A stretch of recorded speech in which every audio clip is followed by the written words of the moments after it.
नमस्कार दोस्तों, इस वीडियो में हम चिकित्सालय के बारे में पढ़ेंगे जो कि रेट लेवल 1 का पर्यावरण अध्ययन का एक टॉपिक है। सार्वजनिक स्थल एवं संस्थाओं नामक जो यूनिट है उसका एक टॉपिक है चिकित्सालय। तो वो इस वीडियो में हम पढ़ने जा रहे हैं। और यदि आपने अभी तक, मेरी रिक्वेस्ट है कि यदि आपने अभी तक चैनल को सब्सक्राइब नहीं किया तो चैनल को सब्सक्राइब करके बेल आइकन को क्लिक कर ले ताकि आने वाले हर वीडियो का नोटिफिकेशन आपको मिलता रहे। और यदि आपको पीडीएफ चाहिए तो पीडीएफ इस टेलीग्राम चैनल पर मिल जाएगी, यहाँ से आप पीडीएफ प्राप्त कर सकते हैं। तो चलिए शुरू करते हैं। सार्वजनिक स्थल क्या होता है ये बता दिया था हमने। अब हम सीधा बात करेंगे चिकित्सालय की। चिकित्सालय या अस्पताल या हॉस्पिटल। चिकित्सालय या अस्पताल स्वास्थ्य की देखभाल करने की संस्था है। वह संस्था है जो किसी बीमार व्यक्ति के स्वास्थ्य की देखभाल करता है। इसमें विशिष्टता प्राप्त चिकित्सकों एवं अन्य स्टाफ द्वारा विभिन्न प्रकार के उपकरणों की सहायता से रोगी का निदान एवं चिकित्सा की जाती है। यानी कि वह जगह जहाँ पर किसी भी रोगी की देखभाल की जाती है, उसके किसी भी रोग का उपचार किया जाता है, उसे चिकित्सालय कहते हैं। नेक्स्ट, राजस्थान में सरकारी चिकित्सालयों के विभिन्न स्तर। कौन कौन से स्तर के चिकित्सालय होते हैं? देखिए, उप स्वास्थ्य केंद्र, सब सेंटर, ये ग्राम स्तर पर होते हैं। गाँव में छोटे छोटे स्वास्थ्य केंद्र बनाए हुए हैं, छोटे छोटे। उसके बाद प्राथमिक स्वास्थ्य केंद्र जो कस्बा के स्तर पर होते हैं, जो पीएचसी के नाम से जाने जाते हैं, प्राथमिक स्वास्थ्य केंद्र, प्राइमरी हेल्थ सेंटर। नेक्स्ट है सामुदायिक स्वास्थ्य केंद्र, सीएचसी, कम्युनिटी हेल्थ सेंटर। यह तहसील स्तर पर या फिर तहसील स्तर पर या तालुकात स्तर पर ये होते हैं।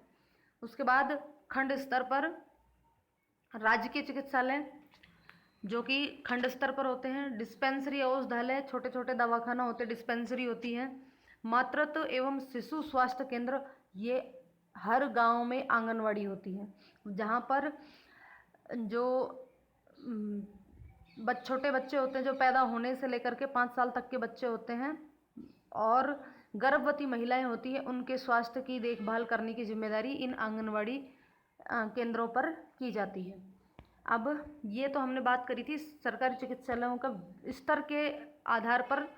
अब हम बात करेंगे साइज के आधार पर। साइज यानी कि किस साइज की बात कर रहे हैं हम?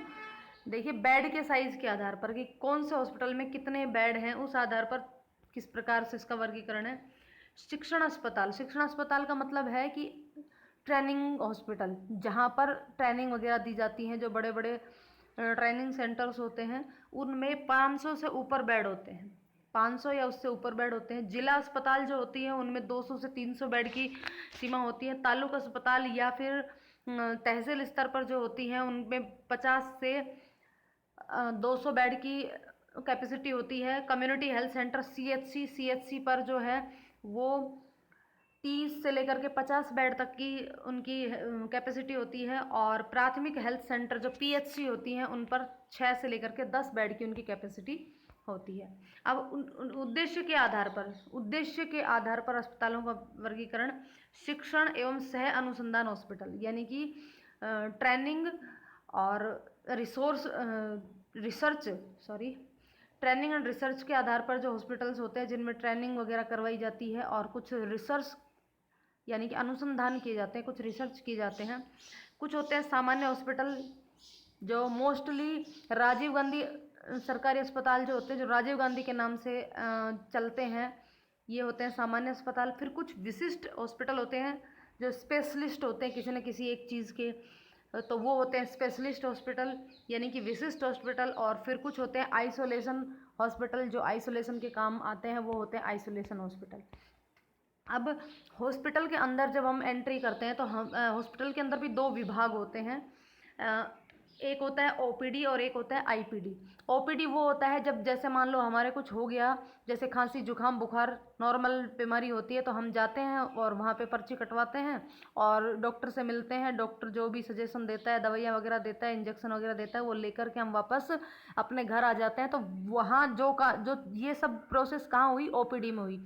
एक होता है आईपीडी। आईपीडी का मतलब ऐसा आईपीडी वो विभाग है जहाँ पर किसी पेशेंट को भर्ती किया जाता है, उसको इलाज के लिए उसको हॉस्पिटल में ही रहना पड़ता है, तो वो आईपीडी है। तो इसको हम देख लेते हैं।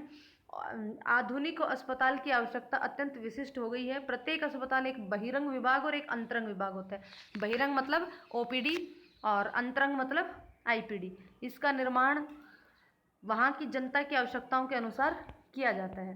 कुछ हॉस्पिटल ऐसा होता है जिसमें आईपीडी की फैसिलिटी नहीं होती है। हर एक अस्पताल में आईपीडी की फैसिलिटी मतलब छोटे जो प्राथमिक ये जो उप स्वास्थ्य केंद्र होते हैं उनमें आईपीडी की फैसिलिटी नहीं होती है। पीएचसी या सीएचसी इनमें जिनमें बेड की संख्याएं होती है, मतलब जो हमने बेड के आधार पर जिनका वर्गीकरण बताया था ना, जिसमें बेड होते हैं वहीं पर ही आईपीडी की फैसिलिटी होती है। अब हम बात करेंगे सबसे पहले ओपीडी यानी कि बहिरंग विभाग। ओपीडी बहिरंग विभाग में केवल भारी रोगियों की चिकित्सा की जाती है। वे औषधि लेकर या मरहम पट्टी करवाकर अपने घर चले जाते हैं। इस विभाग में रोगी के रहने का प्रबंध नहीं होता, मतलब उनको वहाँ पे एडमिट नहीं किया जा सकता। आओ और दवाई पानी जो भी करना है वो करके वापस चले जाते हैं। यह विभाग नगर के बीच में होते हैं ताकि वहाँ की जनता जो है उनका वहाँ तक पहुँचना आसान रह सके। उसके बाद दूसरा है आईपीडी यानी कि अंतरंग विभाग। अंतरंग विभाग में विभिन्न विषम रोगों अथवा रोगी की अवस्था को देखकर चिकित्सा करने का प्रबंध होता है। यानी कि आईपीडी जो है इसमें कोई गंभीर बीमारी से पीड़ित व्यक्ति है तो उसको भी, या फिर कोई इमरजेंसी केस है जिसको हॉस्पिटल में रहना जरूरी है, उन्हीं को ही आईपीडी के अंदर भर्ती करवाया जाता है। प्रांत, नगर या क्षेत्र की आवश्यकताओं और वहाँ की उपलब्ध आर्थिक सहायता के अनुसार छोटे व बड़े विभाग बनाए जाते हैं।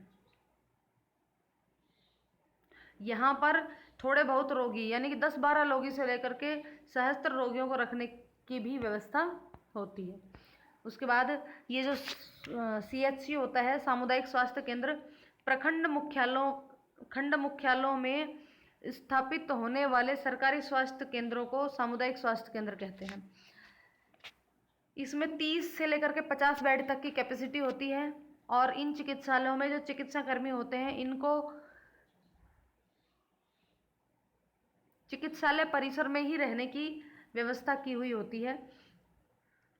और ऐसा क्यों किया जाता है, सीएचसी का निर्माण क्यों किया गया था, इसका क्या उद्देश्य था?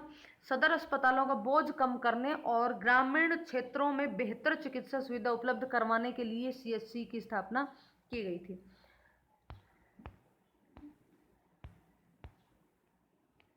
राजस्थान में 30,000 की आबादी पर तो प्राथमिक स्वास्थ्य केंद्र और 1 लाख की आबादी पर सामुदायिक स्वास्थ्य केंद्र खोले गए हैं। यानी कि 30 लाख की आबादी पर प्राथमिक स्वास्थ्य केंद्र खोले गए हैं और अगर आबादी 30 लाख के दायरे में, 30 लाख की आबादी के दायरे में एक सीएचसी खोला गया है।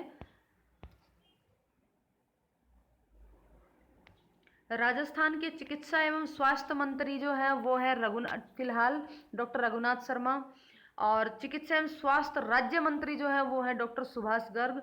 राजस्थान में 1 दिसंबर 2019 को अशोक गहलोत द्वारा जनता क्लिनिक का शुभारंभ किया गया था। जनता क्लिनिक, तो यहाँ पे ये इम्पोर्टेंट चीज़ है थोड़ा सा, क्योंकि करंट की है तो थोड़ा ध्यान रख लेना कि जनता क्लिनिक का शुभारंभ कब किया गया था? 1 दिसंबर 2019 को। और किसके द्वारा किया गया था?